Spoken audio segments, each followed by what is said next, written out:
Hello guys, welcome to the financial tidbit podcast. And ये हमारा सबसे पहला पॉडकास्ट है एंड उस पहले पॉडकास्ट के लिए we have a very special guest, doctor Sumitra Saraf. तो वो मेरी नानी है। तो थोड़ा सा प्लीज़ आप हमारे व्यूअर्स के लिए बताएंगे अगर आपके बारे में तो। मेरा नाम सुमित्रा सराफ है। मैं विदर्भ की रहने वाली हूँ और मेरे पिताजी छोटे गांव में खेती बाड़ी करते थे। छोटा सा संतरा का बगीचा था। हाँ। और आपने डीएचबी कब कंप्लीट किया? डीएचबी मैंने 62 में 1962 में संघाचे सरसंघचालक होते। हाँ, गुरुजी संघ के- गोळवेलकर। कौन? गुरुजी गोळवेलकर। अच्छा, हाँ। उसके घर के पास हम रहते थे, अच्छा नागपुर अच्छा में। अच्छा। और वहाँ मेरा प्राइमरी पढ़ाई उधर ही हुई। उधर ही हुआ है। बाद में मेरे पिताजी खेतीबाड़ी करते थे तो बहुत नहीं था, कुछ कम ज़्यादा चलता था। बट आपकी जॉइंट फैमिली थी ना, आप लोग Joint साथ में रहते थे family, सब। अंदाजन मेरे कितने लोग काका, रहते थे? काकी और सब, हमारी नानी दादी, हम सब मिल के रहते। मतलब 8-10 लोग से हाँ, ज्यादा का हाँ, जॉइंट सब, फैमिली हाँ, थी। हाँ। बहुत मजा आती थी।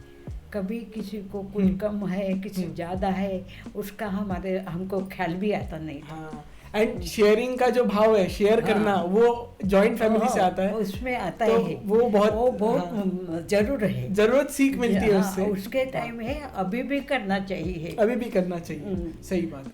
और आपने संघ का भी कुछ काम किया है? हाँ, मैंने समिति का काम किया। समिति का काम। हाँ। तो मेरे नानी ने सोशल वर्क भी किया है, लोगों को मदद करना, सब कुछ। एंड डीएचबी होने के बाद आपने शायद प्रैक्टिस भी की है ना? प्रैक्टिस मैंने हाँ। छोटी सी सर्विस की और सर्विस, हाँ। प्रैक्टिस भी की। और मैं अपना पैसे के लिए नहीं करती थी, क्योंकि वो पगार भी दे नहीं सकते थे। आपका उस पैशन, टाइम में पैसा आपका नहीं पैशन था। और लोगों को मदद करने की जो ओढ़ है, हाँ। उसके लिए किया उन्होंने, ताकि लोगों को मदद कर सके। और उससे जो खुशी मिलती है वो आपको भी पता होगा सबको कि बहुत, इट इज़ वेरी डिफरेंट। सो उसके लिए किया। हाँ। फिर मेरे को मज़ा आता है किसी को मदद करना, किसी का दुख बांट लेना, ये मेरी आदत है। बहुत अच्छी हाँ, बात है ये। उसके मैं बहुत खुश रहती है कि मैंने किया।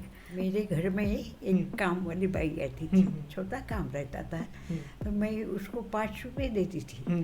5 रुपए देती तो उनको बोलती थी 3 रुपए घर में खर्च कर और 2 रुपए तू तेरे कल के लिए रख। इसने तेरा कल अच्छा जाएगा। अच्छा जाएगा। तो उन्होंने अभी भी मेरे को धन्यवाद देती है।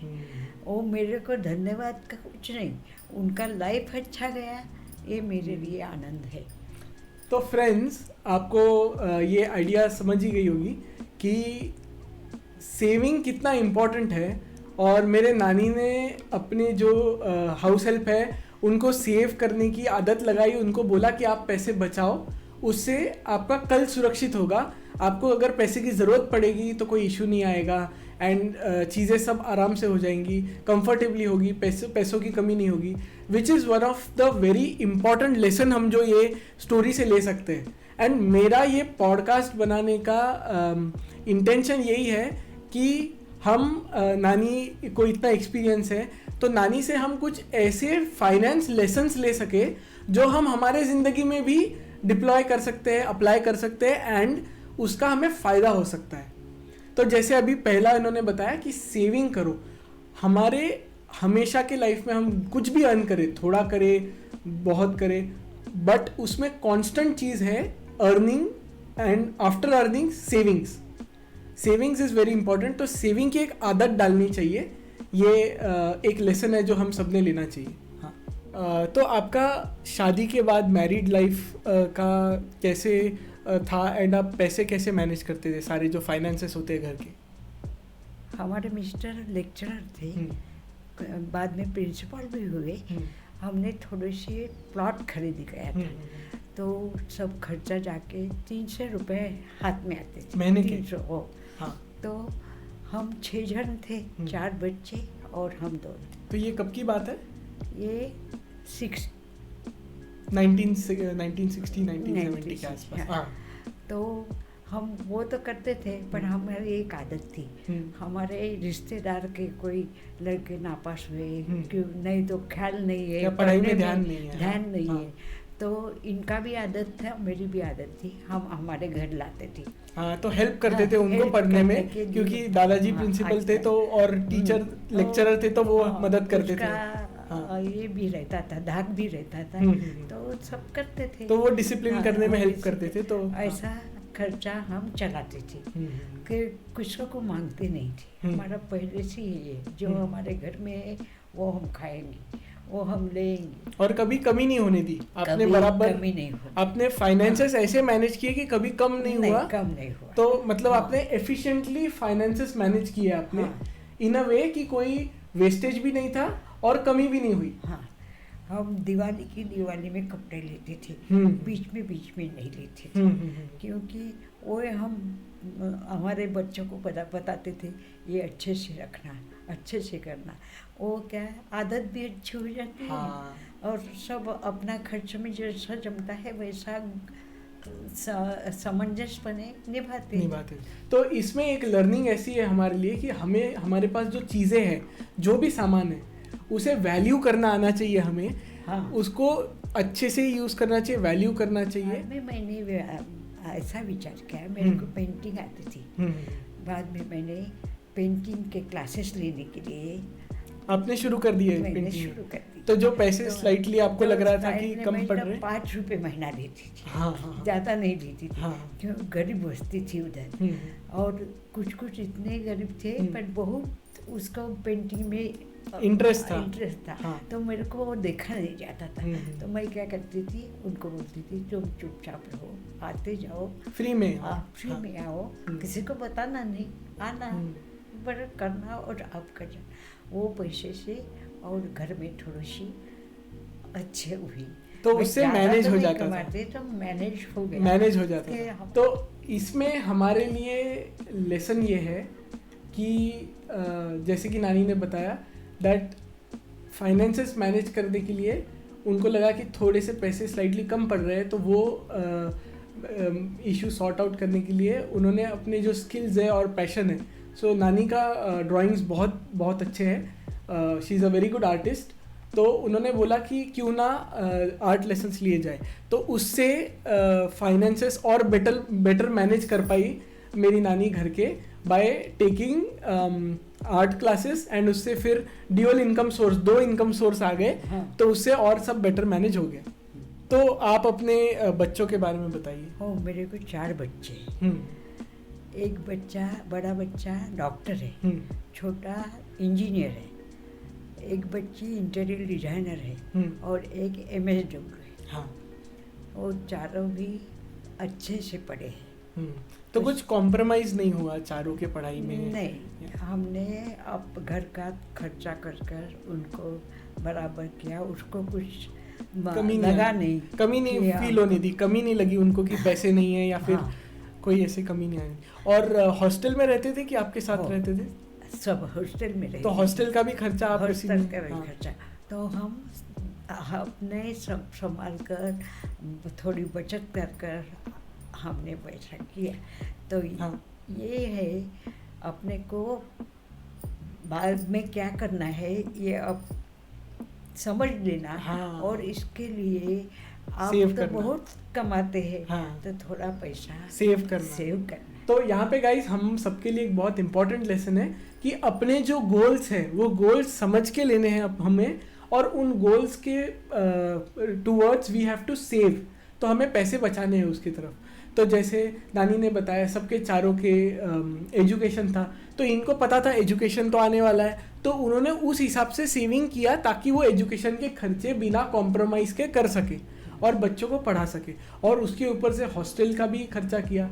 तो that is a very big example in how to manage your money and how to manage the expenses in limited resources. तो बिकॉज रिसोर्सेज बहुत ज़्यादा नहीं थे, लिमिटेड ही थे जो भी थे, बट उसमें आपने बहुत अच्छे से मैनेज किया सब कुछ। आप हम यंगस्टर्स को क्या मैसेज देना चाहेंगे? हमारे ज़माने में 20 रुपए का किराना हम 6 लोग खाते थे। आपके ज़माने में 3 लोगों का किराना लेने की जाएगी तो 10,000 रुपये 10,000 रुपये लग जाएंगे। हाँ। महंगाई बहुत बढ़ गई है। महंगाई बहुत बढ़ गई है। हाँ।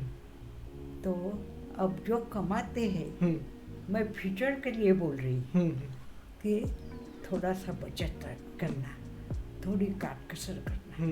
वो मैं बोलती हूँ, आपको मालूम है क्या करना क्या नहीं, पर ये करना ये तुम्हारे फ्यूचर के लिए बहुत जरूरी महत्वपूर्ण है, बहुत महत्वपूर्ण है। So guys, the lesson here is कि आप सेव करना बहुत इम्पोर्टेंट एस्पेक्ट है, बिकॉज महंगाई बहुत बढ़ गई है, जैसे इन्होंने एग्जांपल दिया। तो मैंने by the way I have also made one video on inflation. तो अगर आपको इन्फ्लेशन के बारे में और बहुत जानना है तो आप वो वीडियो देख सकते हैं, मैं उसको डिस्क्रिप्शन में लिंक कर रहा हूँ। ये अपने पैसे कमाने के साधन बढ़ाना चाहिए। जैसे मैंने मेरे हस्बैंड के सैलरी के कम पड़ रही थी। हाँ। तो मैंने क्लासेस लिए, ड्राइंग आर्ट क्लासेस लिए। वैसे आप भी कुछ तो भी करो और सब समाधान से रहो।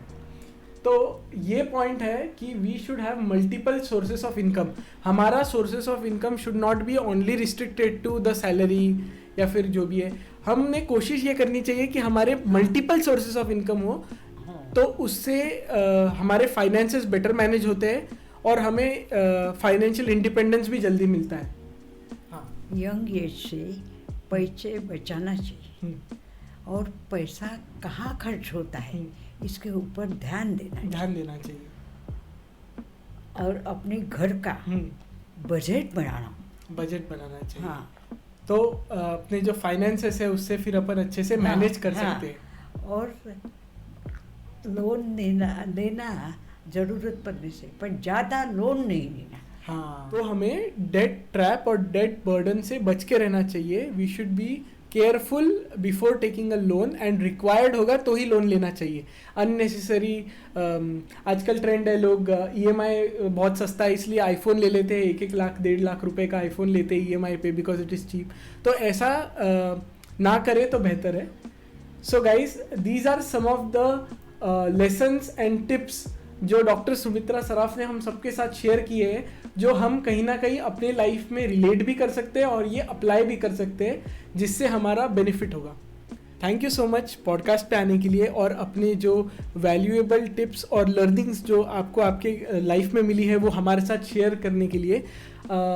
मुझे I hope that everybody can relate to what we just discussed and कुछ ना कुछ जो टिप्स दिए हैं वो अप्लाई कर सकते हैं। So thanks again for that. That's the end of the podcast, guys. Don't forget to like the video and subscribe to my channel, and comment down below what topic do you want me to cover next. See you in the next one.